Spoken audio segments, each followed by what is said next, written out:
vision for yourselves, what our church is becoming. Let's see it already, a bustling and thriving space.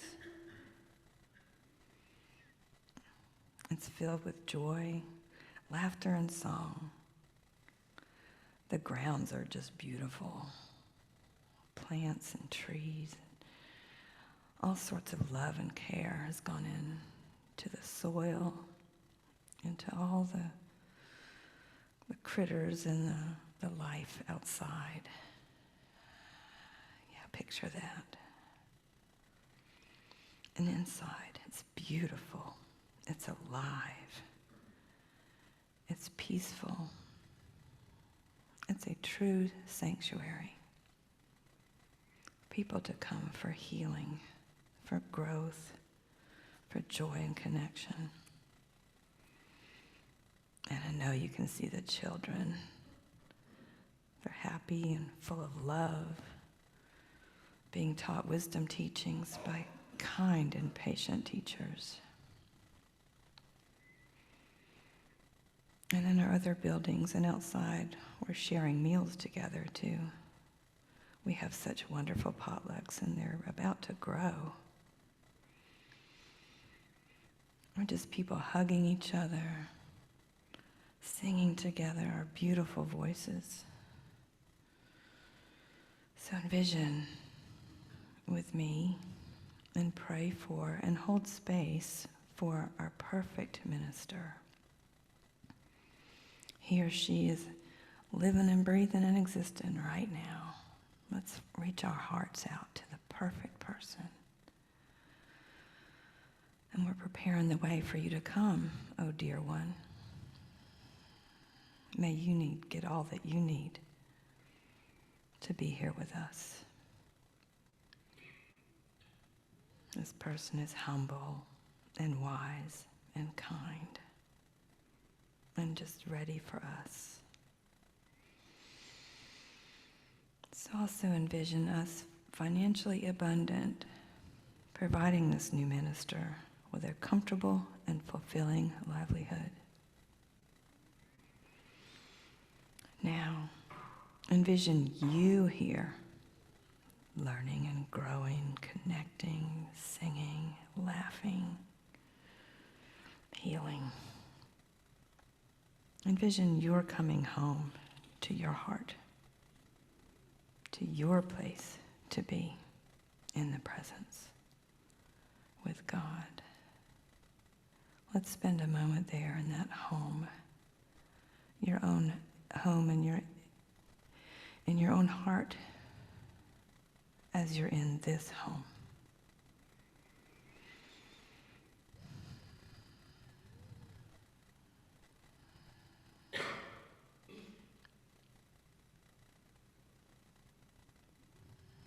Just send gratitude and hope and joy and all the good stuff. Because we are calling this, we're calling it. It's out there, it's here, and we are claiming it. Thank you to God, and thank you to each of you for trusting your own spirit. So thank you. I want you to reach out and hug yourselves. Tight and good. This is what it feels like to be home. Thank you. So it is. Come back. All right. Thanks for sticking with me this far. No one's left. You're not scared. You're curious. I am too. I'm kind of like making this up as I go. I don't know what I'm doing. All I know is there was an empty space, like nothing on the wall space here, but there was an emptiness once Bill left. And, Pam and I stepped up. Where is she? There she is, blessed being, to do this. We call it worship leading. I was calling it worship assisting, but who are we assisting? We're leading. And I've often called myself a spiritual leader, and I've been on, I call it the CSP, the Conscious Spiritual Path, for many, many years. And most of you know that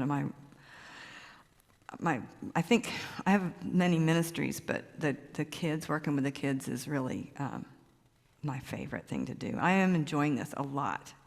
It's given me a lot of confidence and a lot of courage to speak my truth, and it's been really, really good. But I want to be in there with them. So, hi, I didn't know you were here. Oh my, so many of my precious ones are here.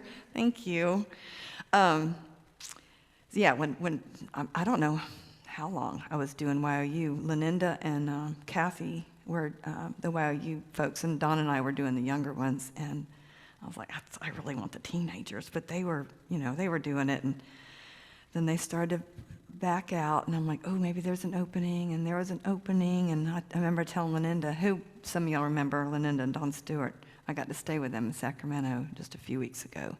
And they told me a lot of Unity history, and we'll be talking about that later. But I remember asking Leninda, like, I'm not sure I'm entirely versed in Unity teachings. And that's going to be okay? Can I do that? She goes, just be yourself. And she patted me on the back with confidence, and I went. And I've been doing it, I don't even know, 20 years, probably. Anyway, this talk is about becoming. Like, what are we becoming? And we're becoming it together. Like, I have ideas what I'd like to see here at the church. But that's just my idea. I'm one person. Yeah, I got a big mouth, and I got a lot of, y'all are going along with me for the most part. But this is our church, and when we've met before, we all decided we wanted to be congregation-driven, not minister-driven, right? Nod your heads like, yeah, y'all are. So many of you were here for that really important and awesome sort of, masterminding kind of experience. It was very powerful, very enlightening too, and to hear some of the history, and also to hear, I don't know why I didn't think about it, but the woman who came Beth Head, she was telling people about us, like how awesome we are, like this righteous band of mighty warriors, spiritual warriors. I'm like, we are pretty cool. It's like we're in the middle of it, and I'm like, yeah, we're not fighting. We have this awesome board. We agree on things, and it probably won't stay that way because we're just people. People do that. But we have, we've come a long way, and then we're becoming something new. So, a long time ago, I had a friend. He used to say to me, "What are you prepared to do?"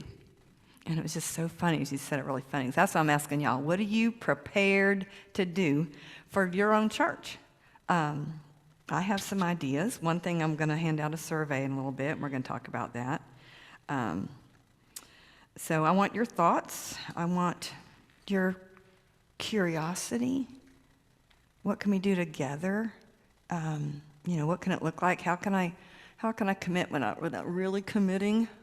I think there's some of that. I know I've been hesitant. Like, that looks interesting, but what does it mean? What would I have to do? Would I have to go out of my comfort zone? Would I have to leave my house? Once the pandemic came, we went from this many people to this many people, and people got real comfortable staying at home. And yeah, Zoom's okay. I was very surprised what I could get from Zoom. Have y'all had that experience? Like, my people are doing therapy, there's all kind of things that are being done via Zoom. Who knew that us old people would get into that? But it seems to be happening. So one of my suggestions is come a little early, stay a little later. Go back in there, even if you're not going to have any watermelon or coffee. Just, check in, see what's going on with people. Hang out with this lady, good Lord.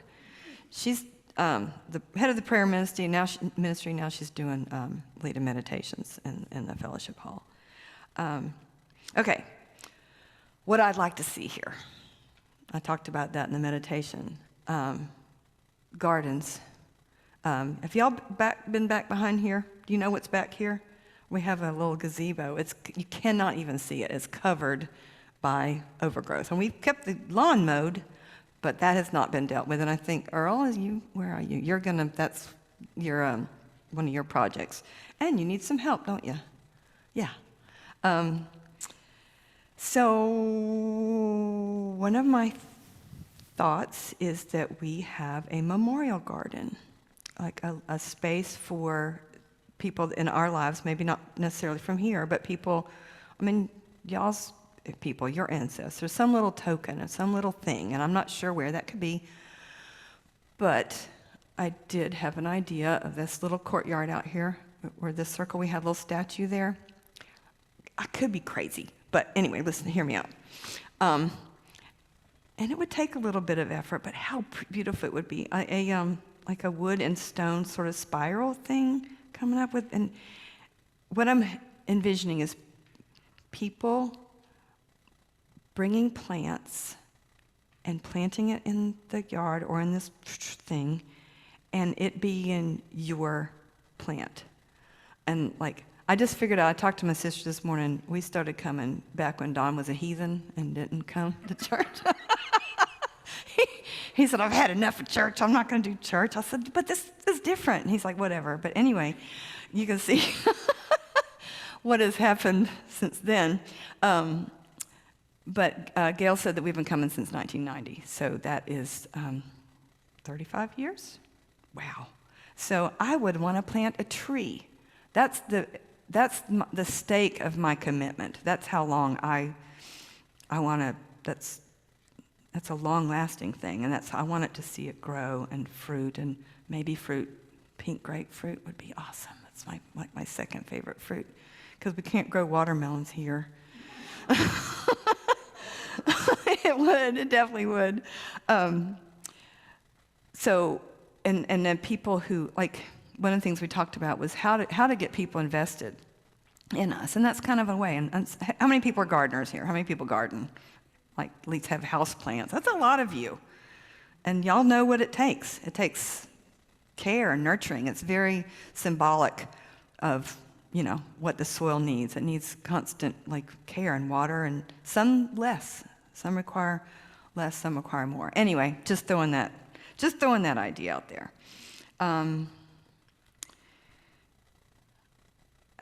Planting seeds for spiritual growth. There's all kind of analogies for gardening. I wanted to tell y'all about an experience I had many years ago. So for 20 years, I came to Unity in the morning and Sunday nights. I went to the Unitarian Church and met with, I had a group that I was involved with that was based on the Urantia book.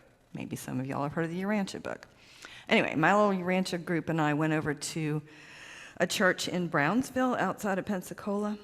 It was a holy roller kind of, speaking in tongues and doing all that healing stuff. And it was a friend of ours was connected there, and we got to come in the side door and get a seat in there. This church was starting to fail. They were losing people, and they decided to have someone or several people praying for this church 24/7, pretty much. And they called it an anointing. It's like there's other languaging that some of our other brethren have used. It was anointing that came down. This church exploded with membership. They had to build another building because people were coming there in buses and had to put them in another building. But we got to go up front, and I can tell you the talk was not so great because it's not Unity at all. But the love was there, and just what I witnessed and what I felt and what I saw. So that's always been in my mind about how do you grow? It's through prayer. It's through commitment. And that's what are you prepared to do? Maybe that's it. Maybe you just be prepared to pray for our church and to pray for the right minister. Really, I hope that meditation, y'all were sending that, because that person is out there. It's just like attracting a lover. I've got ideas for doing that too. You have to be worthy. There's all these steps you have to go through, but you literally connect your heart to that being, and then prepare the way for them to come.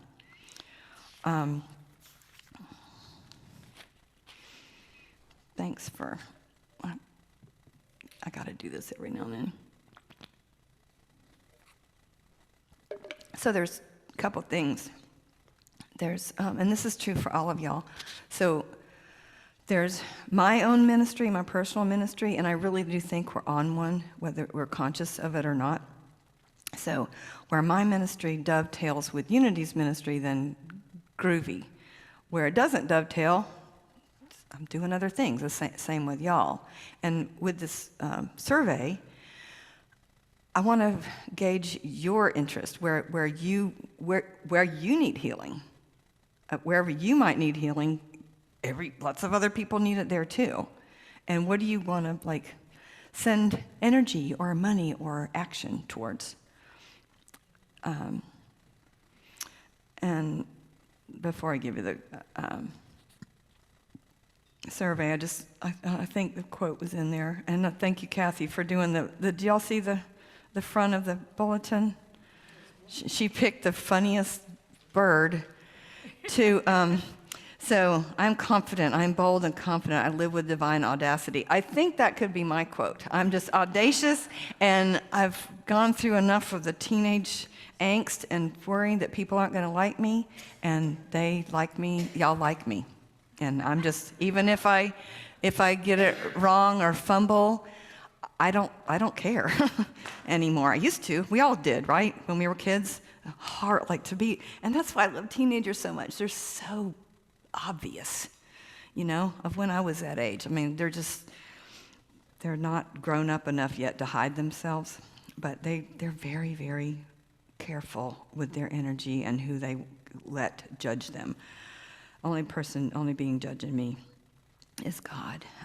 Anyway, this is one of my favorite quotes, and it does have to do with what I'm talking about. It's a Goethe quote. Whatever you can do or dream you can do, begin it. Boldness has genius, power, and magic in it. It's a longer quote, but I had that on one of my tables at my restaurant. Some of y'all remember Taste Buds, and we did decoupage kind of thing, and I had my spiritual table, and that quote was on it, because that was pretty bold to do that, to think I could have a restaurant and do it for 9 years there and 15 years at the other place. So I'm pretty bold, and I couldn't do it if I didn't have my Don and my people that love and support me, and God. If I didn't have the knowing and my trust and my faith that all this is for a purpose, I couldn't have done any of that. And it's really true with all of us, I believe. Okay. This is ridiculous, but it just has to be. I feel like I'm I'm this beautiful expression of God, and then I've got wires hanging off of me, and it just has to be right now, doesn't it? Anyway, I don't know if we have enough. Just help me pass them out, and then to see if I think you made 25. Yeah. Well, see, I want y'all to write on here, and I want your. Just keep passing. Oh yeah, and we have these other things, and y'all either have you good pens, or there's pens in the seats. I don't know how good they are. Kathy, I don't know. I might need more. Okay.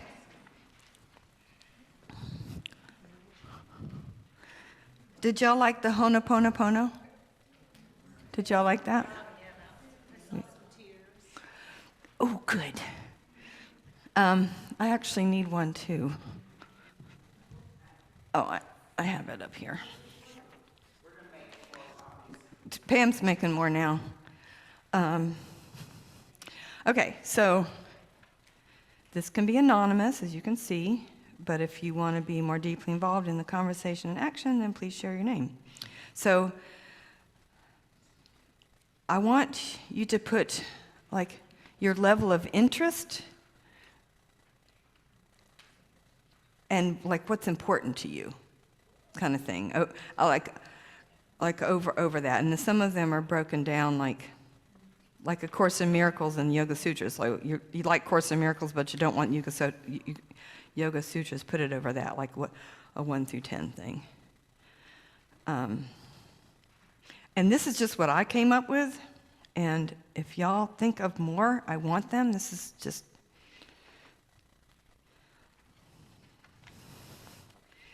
Like, what other classes could we have?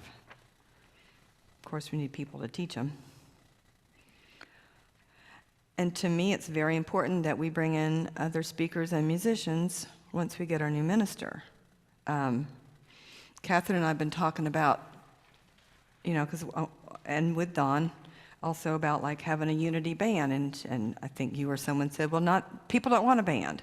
Like, well, I want a band sometimes. Because my thinking is that if we just stick to sort of one note of things, and I'm not disparaging Bill at all, but Bill he had a one direction sort of thing, and he didn't bring in other speakers, and there wasn't a lot of other musicians that came. And I like to mix it up, but that's just me. Like, what do we want as a group? Do we want to have different speakers come in? Do we want, different musicians? Do we want, yes, we do. That's what I was thinking. And I know that some of you were here for this, I don't know if it was a Saturday afternoon, or it felt like it was at night. I remember we had all these round tables in here.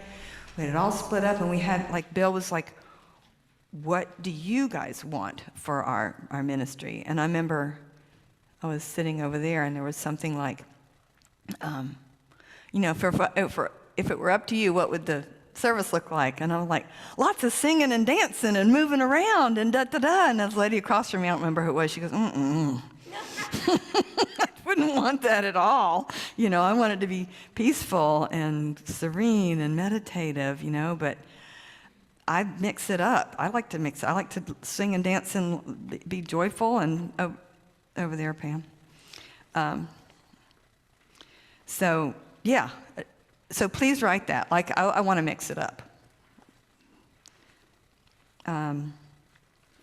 Prayer support groups, hospitality. So, like, how important is that to you? Like the snacks in the cafe. It's important? Then you put a 10 right there. I think it's important. Yes, Judy. You want to do it now, right, Judy? Oh yeah, do it now. Whenever people say, fill out the survey online, that doesn't happen. Question. Okay, I hear some murmuring. So you want us to mark in the individual columns, sorry teacher, can't help it. Within the individual columns, what we're interested in, but then rank the large items like 1 to 10 versus what we're interested in. Or just wherever. I'll be able to, like in the spiritual classes, there's 2 classes listed. And there's other like a nonviolent communication. So I guess that's what I'm saying. Like maybe the first one, like check the ones I'm interested in, and then overall for that category, maybe it's a 4. Well, I don't know if because my sweet husband didn't like how I had my originally, so he put them into categories. Does maybe in some way indicate my top 3? Sure. Would that be easier? Just if you think I can figure out what you're saying, then yeah.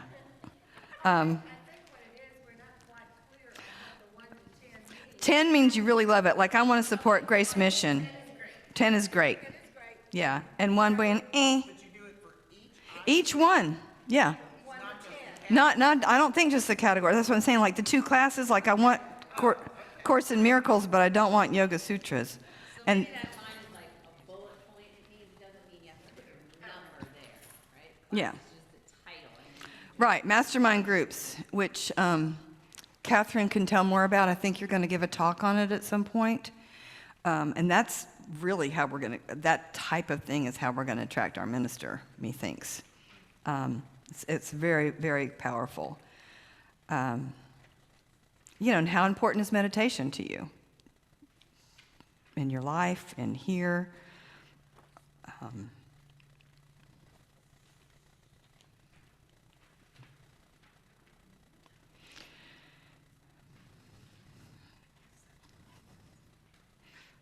Ask me. Okay. Did you understand it? What you mean? Like Yeah. put the numbers in front of each Yeah, one? yeah, in front of each one.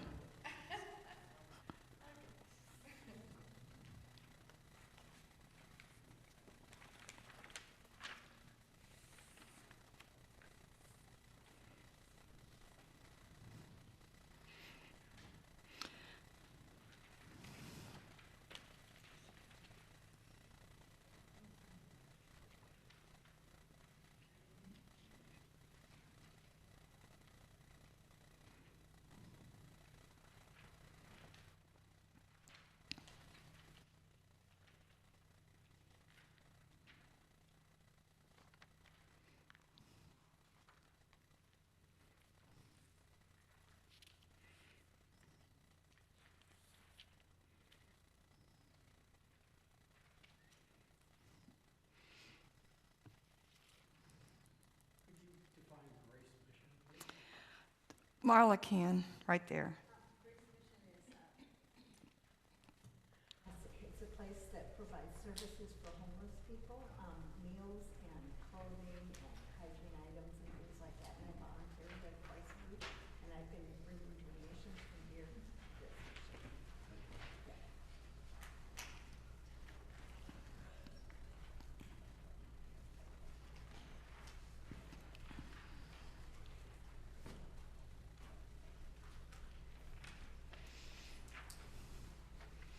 And on the back, could you, I will not hold you to it, but I would like for you to write down, if I were to get involved and do more service with the church, this is what it would be. I know a lot of people, like the angel dinner, some of you remember the angel dinner, Tally and I used to have a dinner to thank the people that supported the youth ministry. It was really awesome. And the kids would tell what they did and at retreats and stuff. It was super great. So like that, like I want to support the youth ministry, but I don't want to teach, kind of thing. So this is what's important to me. This is what I care about.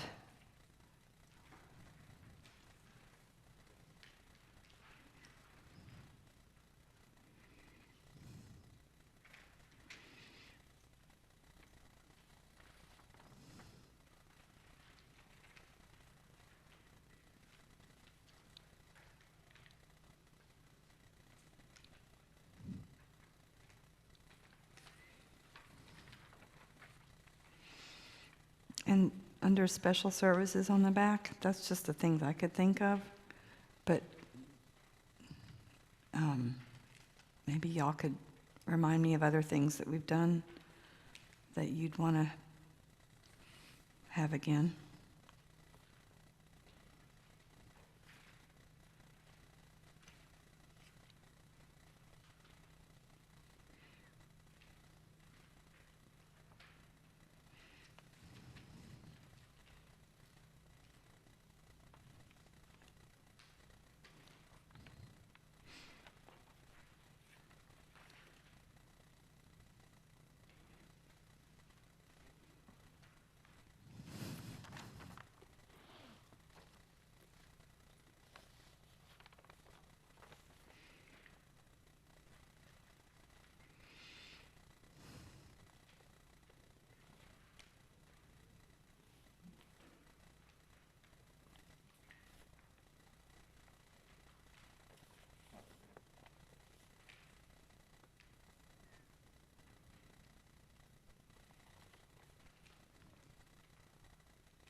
Do y'all know what indivisible is and doing in our community? It might be perceived as political. How do I cough without? That's how I cough. So that's another question too. It might be an individual thing that we would contribute towards that. But I have several friends who are involved in it, and they are giving meals and support to some of the people that have been affected by the ICE raids. And that might be perceived as political and maybe problematic. I don't think it is for me, but that's something that we would have to decide as a church, I think, if we wanted to put our stamp on that. I know other sort of New Thought churches are quite vocal in their, and visible in their political action. And I really like the environmental stuff, cleaning up the streets, and Rethink Energy Florida is a group I'm involved with, and caring about our planet is a really, really big deal to me and a lot of folks that come to churches like ours.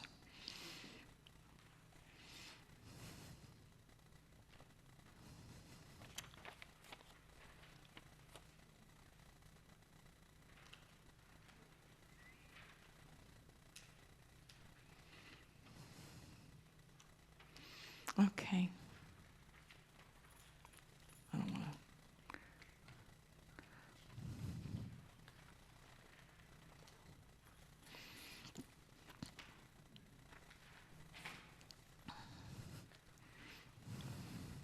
Yeah. I could just say in support of what you just mentioned, I was at the Miami Church or Unity Church for a number of years, and it started out with a small congregation, about 100, it eventually exploded over 1,000. And one of the reasons was the involvement with what you described political issues. Mm-hmm. With discrimination against gay people in housing and teaching and things of this nature. And the word gets out. Mm-hmm. There's a group, there's an organization in support of people that are looking for support, and that's part of the reason it increased many, many fold. So it's the sort of thing that when you're helping them, they will help you, they want to be with you. Mm-hmm. I'd be very supportive of that. Yeah, it doesn't matter. But I'm just saying that's what had happened down in Miami. Right on. That's a big church. Don and I went there years ago. Yeah, and that's, I believe one of the things that Beth Head spoke about when she came from, she was, I'm not sure what to call her, but she helps churches that are going through the process that we're going through without a minister. It's sort of helping define where we've come from and what we are and where we want to go. And she was saying that involvement with the local, goings on is what brings attention to us. Because I don't know, Brenda, you said something about we're a well-kept secret, but why? Because how would people know about us unless we're out there in the community? I know was it 20 years? We fed the homeless once a week. Yeah, well, it didn't start with me. It was my girl Holly that started it, and then she backed out, and then we. So not only did I keep it going, April, a lot of y'all gave money, meatloaf, so much meatloaf. It was disgusting. It was the gnarliest food of all. Yeah. I mean, they loved it. You guys too. I mean, we did it, but we also did it with the Unity East Side, and because a lot of us didn't see the division. A lot of us that were doing it also weren't a part of the split. We didn't have our feelings hurt. We just, we missed our people, and I still do. And so much of what's here and there, we're not. So many of the people that were a part of that are not there anymore. And that's definitely an interest that I have, is to do joint things with them. And I don't know if y'all know Thomas Eason, but he's the board president of Unity Eastside. And they used to go here, his wife Angel, they're dear friends. And he's like, what did he say, Don? One mission, two churches, one mission. I mean, we're Unity. It's kind of bizarre, isn't it? We're called Unity, and we're separate. So It's no different than having multiple Episcopal churches. true, if there's no, if the stuff's been forgiven and healed, and there are some people that still have it, and my belief is that energetically that keeps you locked. Like if there's not forgiveness and healing in some way to open that up, because the teachings, the Unity teachings are transformative. That's why y'all are here. So, and so many people, especially now, with what's going on with our world, there's a lot of division, a lot of discourse, and there's chaos and upset and fear. But if we're rooted in the truth of what we've been taught and we still continue to learn, then there's a hope, there's a chance. And that's why I want to work with kids. That's our chance, for building the world that we want to live in. Can I get an amen? Amen. Okay. All right, I think we're mostly done. I thank you. Thank you, Maxine. Say again? Oh, sure. Oh, yeah. We can leave them on the seat. Well, believe me, I'm going to be after them. And Don said he and the board were working on something like this anyway, but I just dove right in. Because, well, thank you. Because I want to see what we can do. I want to see what I can do. This is, like I said, this is empowering for me to step into this, because it's like a ministry for me. Like I'm ministering. I have things to share, and y'all are letting me do that, and I just so appreciate that. Okay, awesome. Bless you, and I hope y'all put your names on them if you want to, be part of the deeper conversation.